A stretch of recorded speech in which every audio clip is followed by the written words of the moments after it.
And a very good morning to you and welcome to Sunrise Television on Sunday. This is Litt on Sunday and my name is Litt. On this particular program, we look at what's been happening to the Asian community during the week and the stories affecting the Asian community in Britain. In one of our stories today, we'll be talking about the government's decision to scrap the subsidy of the medical team, which is to travel to Saudi Arabia in the Hajj period. And a little later, a rise of the Bhangra beats from folk music into Bollywood and the impact it had worldwide. And we'll be talking to the pioneers of Bhangra music in the UK, which have changed the sound of the world. We'll also be looking at the Sunday papers, but first, let's have the news headlines. Good morning and thank you for joining me. An Indian student has told the court how he thought plans to murder a Sunrise Radio receptionist by her husband were a joke. 20-year-old Satanda Singh told the Old Bailey why he did not tell the police straight away of the discussion in a living room in Southall. The student came to the UK along with 19-year-old Sher Singh, who's accused of 28-year-old Geeta Alok's murder. 32-year-old Harpreet Alok's defence accused Satanda of lying to the police so he would not get deported back to India. Sher Singh, Geeta's estranged husband Harpreet, and two others deny her murder. The trial continues.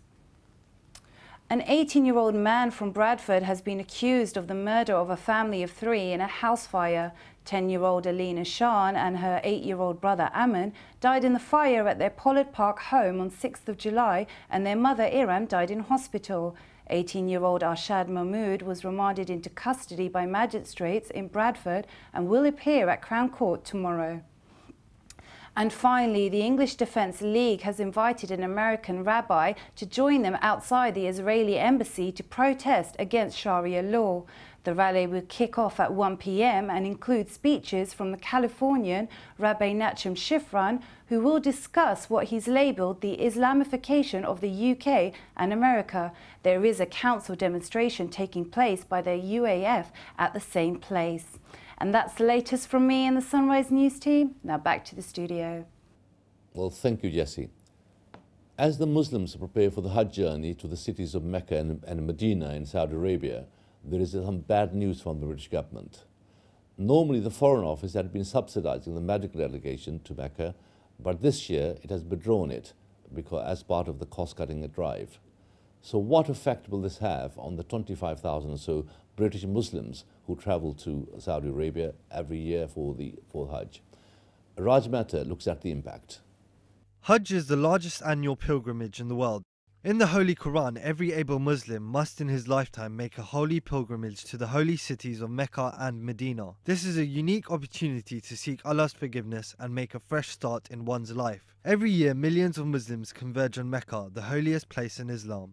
Amongst these millions, a few thousands are British Muslims, and every year the British government makes special arrangements for these British pilgrims. For the past 11 years, the Foreign Office has sent a group of 8 medics to Saudi Arabia to set up a medical camp. Here they catered to any medical emergencies and provided medical advice in a distant land to people who needed it. Their role was to treat the elderly and the poorly, some with diabetes and heart conditions, in their clinics. Britain was the first Western country to send an official British Hajj delegation to provide consular and primary healthcare facilities. This delegation comprised of 2 or 3 consular officers, 8 doctors and a head of delegation. But sadly, this year there will be no official medical delegation to Saudi Arabia, and all British pilgrims will have to fend for themselves. This is the first time ever the Foreign Office has axed its medical team for next month's Hajj pilgrimage to Saudi Arabia. Is the government cutting back on costs, or does it have some hidden agenda? It has nothing to do with spending cuts. It's about making sure that all our services are consistent across the piece. And as I've said, the Saudi government have assured us that the medical facilities they will be offering and providing will be adequate to serve all British and other Hajis from across the world. They've opened 21 new centres in and around the Hajj area, but also this will bring in line the Hajj delegation in line with all the other consular services that we offer overseas. For example, when we had the World Cup this year, we didn't send a medical team, but we sent a consular delegation to support British nationals who were at the World Cup game. So it's a consistent service we offer across the piece. Dr. Mahuddin, who had been part of such a medical team, previously gave us some insight into what actually happens during Hajj. He told us that the Foreign Office provided flights and accommodation for them, and by scrapping the medical delegation, the government will save at least £100,000. They might have thought that by cutting this venture. They might be saving some money, but it is, on the other hand, they might be losing in patients coming back with complication, occupying the NHS beds, and people losing their work for several weeks, not coming back to work because of the illnesses. So long term, I'm thinking that it might be a loss rather than cutting and saving money.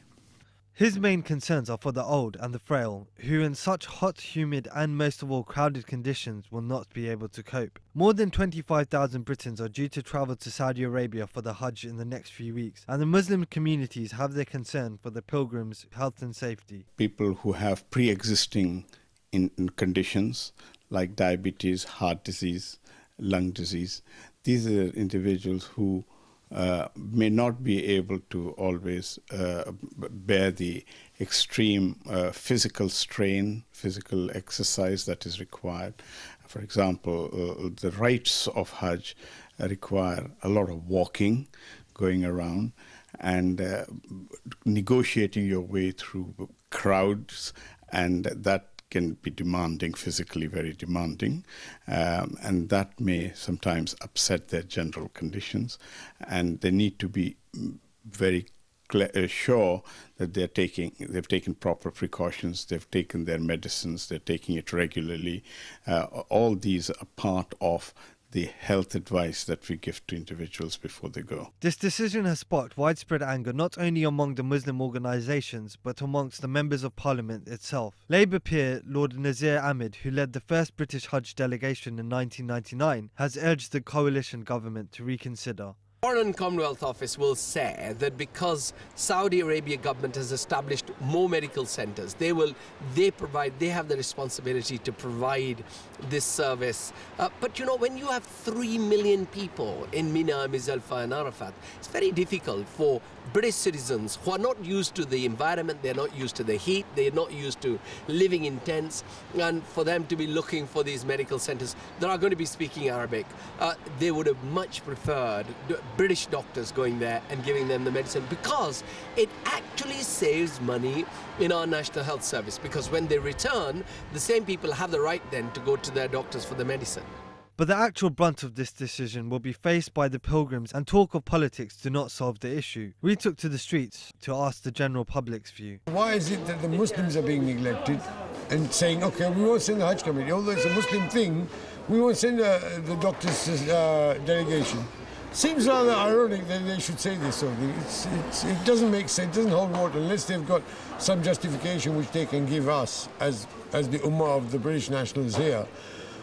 Is it Islamic phobia, or is it genuine some reason behind it that the doctors haven't got the money or the resources to get there, or they can't afford the time? Seems nonsensical. There seems to be no argument as to what is being actually said. Maybe it's one of those things due to those cuts they're doing it, but I don't think they should be doing into this thing, because there were Muslims who do volunteer themselves, the Muslim doctors and all that. Definitely we are Muslim, but still we are, at the same time, we are British citizens. And this is the basic right that we should have it. They've got the facilities there, and if we've got the medical experts there, they've got all the facilities that are required, then I don't think a team is necessary. I'm sure it's at a government level. I'm sure Saudi Arabia have agreed to the fact that we're not sending a medical team there. So I would have thought it's fine. Due to a large gathering, I think almost 25 lakh people, they are just gather over there every year. And if they send a team, it's going to help them a lot. Yeah, it will be of great value and great help. Definitely they should be sent out the British medical team, because of over last 12 years you said they've been going send it there. They should be send it now as well. The Saudis are well organized. They don't need nobody there, my friend. They're very well organized. They've got medical everywhere. The hospital there, the cleaner than this country. And they give you treatment in a minute. You don't have to wait long queues. In a minute you are treated. So they don't need a British medical team? No, they are wasting time, man. They are wasting time. They don't need nothing there. About 4 million pilgrims are expected for this year's Hajj, and the Saudi Ministry of Health has established 21 hospitals to provide free healthcare. They are dealing with a logistical nightmare and will do the best they can. The question is, will the Saudis stand up and deliver? We believe in the government's cost-cutting policy, but to leave stranded 25,000 Britons without medical support in a foreign country on such a major gathering seems to be exactly that.